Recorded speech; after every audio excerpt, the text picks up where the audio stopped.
ఉన్నారు? మేమైతే చాలా బాగున్నాం. ఈరోజు ఈ విధంగా కనిపించడం కొత్త కావచ్చు. నేనైతే ఇప్పుడు అన్నం తిని పశువుల కాపలకి అయితే వెళ్తాను. ఇంకా మా గిరిజన ప్రాంతంలో పశువుల కాపల ఏ విధంగా ఉంటుంది అనేది చిన్న వీడియో అయితే మేము ముందుకు తీసుకొస్తున్నాము. ఇప్పుడైతే అన్నం తిన్న తర్వాత పశువులను విడిచి కొండకైతే తీసుకెళ్తాం. ఈరోజు ఇదంతా కూడా మీకు చూపిస్తాం. మా గిరిజన ప్రాంతంలో అడవికి తీసుకెళ్ళి పశువుల్ని ఏ విధంగా కాపలు చేస్తారనేది.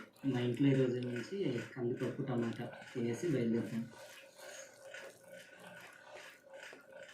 ఫ్రెండ్స్, నేనైతే అన్నం అయితే తినేసాను. మొన్నలు కూడా అన్నం అయితే తినేసారు.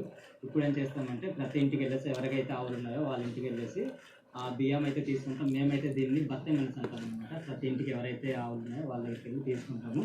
మేము ఏంటంటే కొండ ప్రాంతం తీసుకెళ్తే అక్కడ నీళ్ళు లేకపోతే ఏం చేస్తామంటే రాగి పిండి ఉంటుంది కదా, రాగి పిండితో చప్పులు అయితే కాల్చుకొని తింటాం. అలాగే గడ్డ ప్రాంతానికి తీసుకెళ్తేనే నుంచి బియ్యం అడిగేసి అక్కడ తీసుకెళ్ళి అక్కడ దొరికేటువంటి అడవిలో దొరికే కూరగాయలు కానీ, తర్వాత దుంపలు కానీ, లేకపోతే గడ్డకి వెళ్తాం కదా, గడ్డలో పీతలు దొరుకుతాయి. ఈ పీతలతో మేమైతే వంట చేసుకొని తింటాము. ఈరోజు అయితే గడ్డకు తీసుకెళ్తున్నాం, మేమైతే వంట చేసుకొని తింటాం అనేసి.